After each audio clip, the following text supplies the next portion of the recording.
Hello student, Jai Swaminarayan. Today we continue with chapter number 6, specification.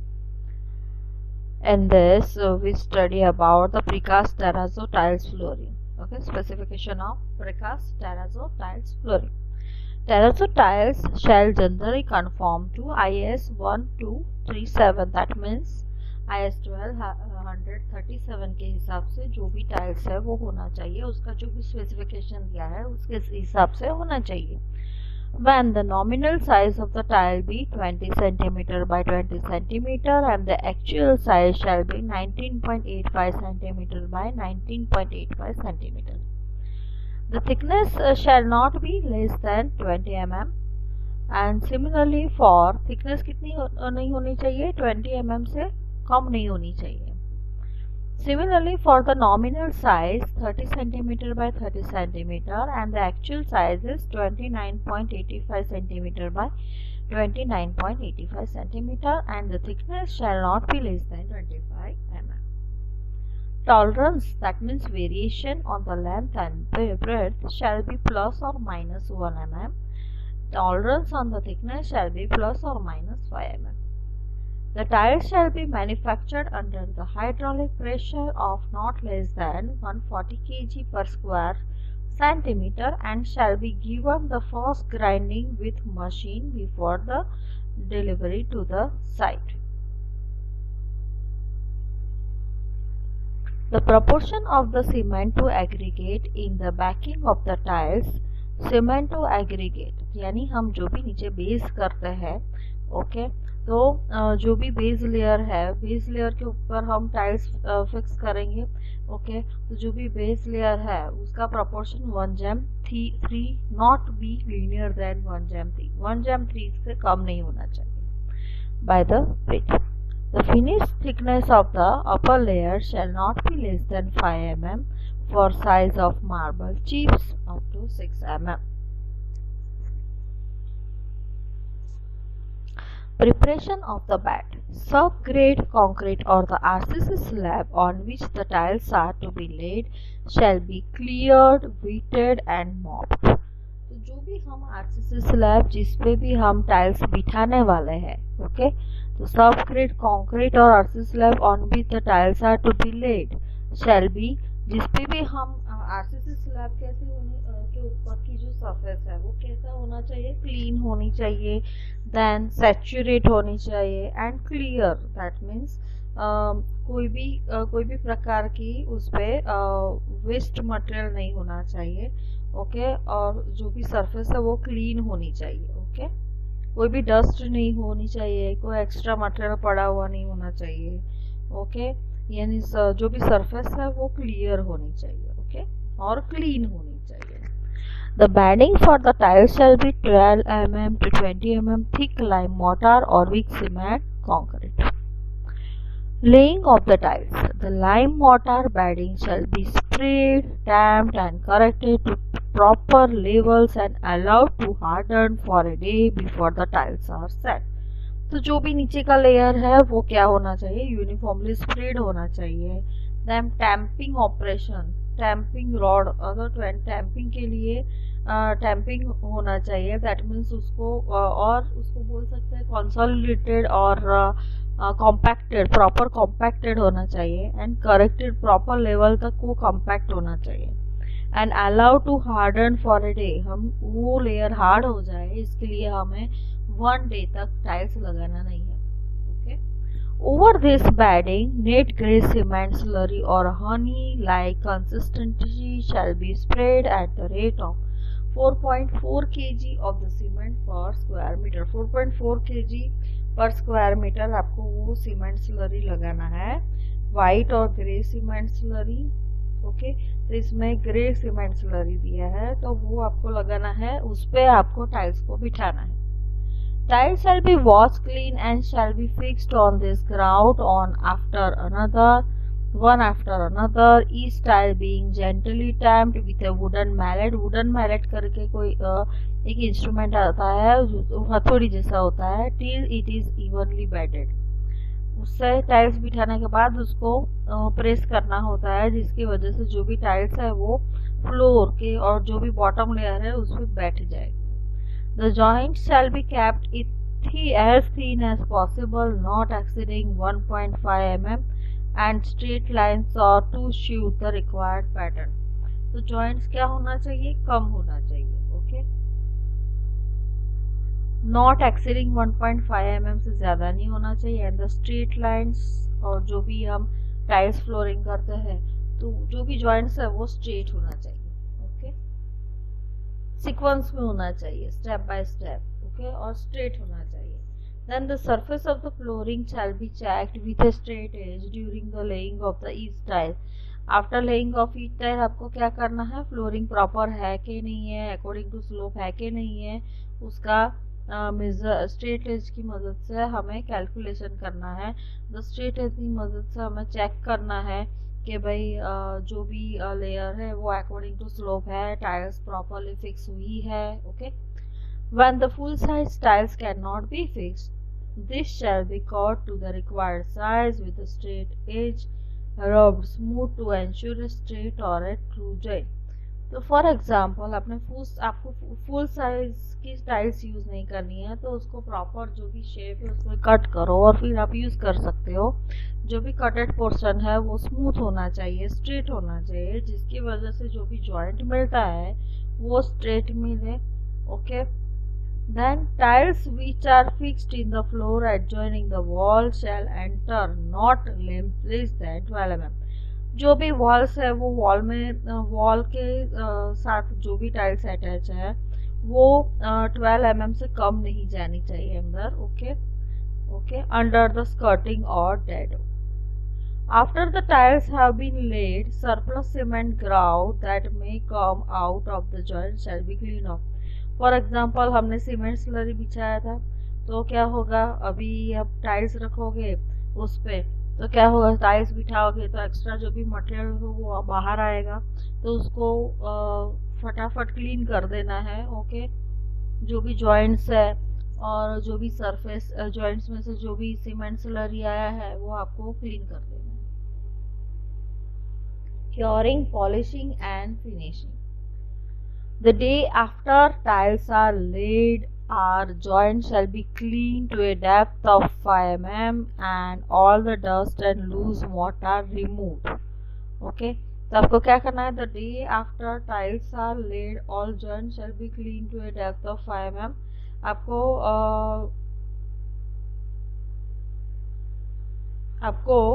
1.5 mm depth तक आपको क्या करना है, सभी जॉइंट्स क्लीन करना है और dust and loose mortar remove, जो भी डस्ट और लूज मोटार है उसको रिमूव करना है। Joint shall then be grouted with a grey और white cement mix with the pigment to match the shade of the tiles. That means जो भी टाइल्स का कलर होता है उसके हिसाब से दूसरा नेचुरल कलर आता है, दैट इज कॉल्ड पिगमेंट। जो पिगमेंट है वो जो भी कलर की आपकी टाइल्स है तो उसके हिसाब से कलर चूज करके आपको क्या करना है, जो भी मटेरियल है आपके पास, उसमें सीमेंट है आपके पास, ग्रे सीमेंट और वाइट सीमेंट, जो भी सीमेंट है उसमें वो पिगमेंट डालना है और प्रॉपर हमें मिक्स प्रिपेयर करना है। The same cement slurry shall be applied to the entire surface of the tiles in thin coat with view to protect the surface from the abrasive damage and till the pinholes that may exist on the surface.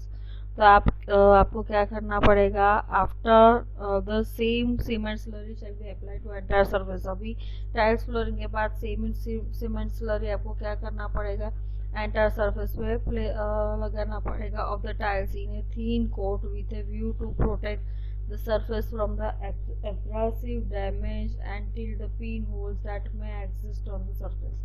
तो आपको क्या करना है, वो cement slurry से पूरा वापस tiles लगाने के बाद क्लियर कर लगा देना है, जिसकी वजह से जो भी डैमेज हो रहा है, एब्रासिव डैमेज हो रहा है और पिन होल्स क्रिएट हो रहा है तो वो सब नहीं होगा, okay. The floor shall then be kept wet for minimum period of 7 days. आपको फ्लोर कब तक सैचुरेट और वीट रखना है, तो 7 days. The surface shall then thereafter be grounded evenly with machine fitted coarse grade grit blocks. The surface shall then after be grounded evenly with machine fitted coarse grade machine fitted coarse grade grit blocks जो भी है उसकी मदद से आपको क्या करना है, जो भी सरफेस है उसको इवन बनाना है. Water shall be use profusely during the grinding. That means grinding के टाइम पे वाटर आपको ज़्यादा यूज करना पड़ेगा. After grinding the surface shall be thoroughly wash to remove all the grinded mud clean and mopped. After grinding आपको क्या करना है, all the graded mud clean graded mud आपको क्या वॉश करना है. किसके लिए वॉशिंग करना है, तो ग्रेडेड मड है, क्लीन है. Okay, graded mud clean and mopped. That means आपको क्लियर करना है, क्लीन करना है. ओके, जो भी ग्रेडेड मड है उसको. It shall then be covered with a thin coat of cement slurry. The surface shall be again cured.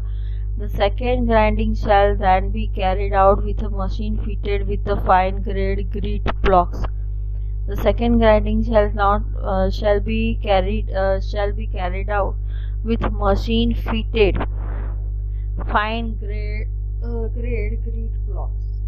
The final grinding with the machine fitted with the finest grade grit blocks shall be carried out the day after the second grinding. After the final polish, oxalic acid shall be dusted over the surface at the rate of 33 gram per square meter, sprinkled with water and unrubbed hard with a pad of woolen rags. The next day the floor shall be wiped with a moist rag and dried with a soft cloth, finished clean. आपको next day क्या करना है, जो भी floor है उसको wiped with मॉइस्टेक के हिसाब से आपको क्या करना है, उसको वाइप्ड करना है. And dry with soft cloud है, उसमें आपको क्या करना है, ड्राई करना है by with a soft cloth and finished clean. Then wood work for the door and window frames. First of all, we study about the material. The timber shall be specified, maybe teak, shisham, sal, decor, etc. The number shall be of a good best quality, well seasoned, free from saps, that means gradually weaken. Okay, और जो भी cracks वगैरह है, natural effects है, वो भी जो भी हम टिम्बर यूज कर रहे हैं उसमें ये सब नहीं होना चाहिए. दैट मीन्स विदाउट डिफेक्ट वाला जो भी टिम्बर है उसको हमें यूज करना है. The scantling shall be shown in the direction of the grains. All wood work shall be planned and neatly and truly finished to the exact dimension. Joints, all the joints shall be mortise and tenon type, and these shall be neat and strong, truly and accurately fitted and coated with the white lead before being fitted together.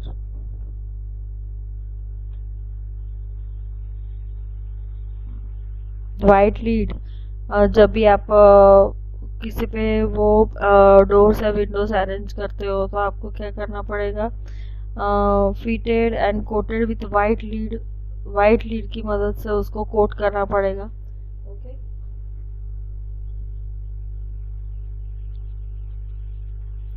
जो भी joint है उसको. Okay,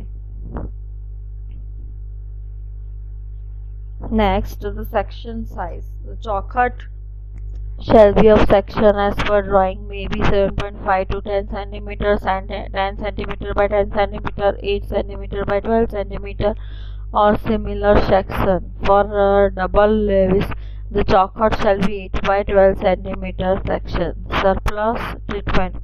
All the portion of the timber abutting against masonry or concrete shall be painted with 2 coats of coal tar and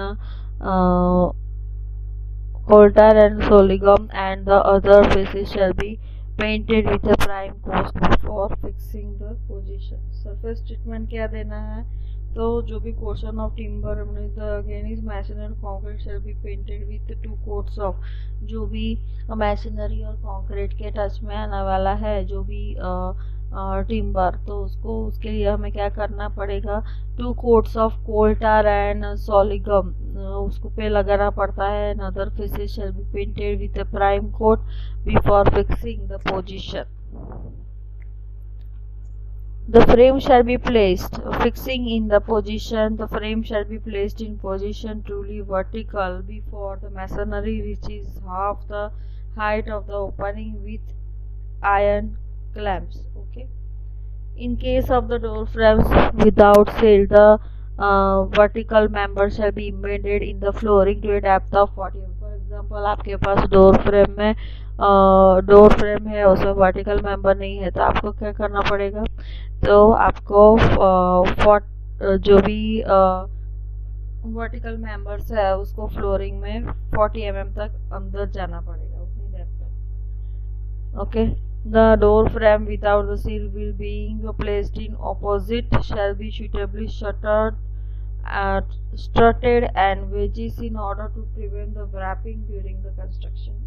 जो भी हम construction के time पे जो भी डोर फ्रेम वगैरह लगाते हैं, ओके, तो वो रैप नहीं हो, इसीलिए हमें क्या करना पड़ेगा, ये सब ध्यान में रखना पड़ेगा कि जो भी सिल के बगैर का डोर है उसको लगाने में ये सब ध्यान रखना पड़ता है कि सुटेबली स्ट्रटेड और वेजिस इन ऑर्डर। स्ट्रटेड यानी स्ट्रटेड रहना चाहिए, स्ट्रट और फिक्स रहना चाहिए, and wedges in the order to prevent the wrapping during construction measurement. The length of the frame shall be measured to the nearest 1 centimeter and the thickness shall be measured to nearest 2 mm. Okay. Then next, the sectional area shall be the least square and the rectangle from which they may be cut or made. Okay, तो sectional area है, okay, shall be the least square or rectangular from which they may be cut or made।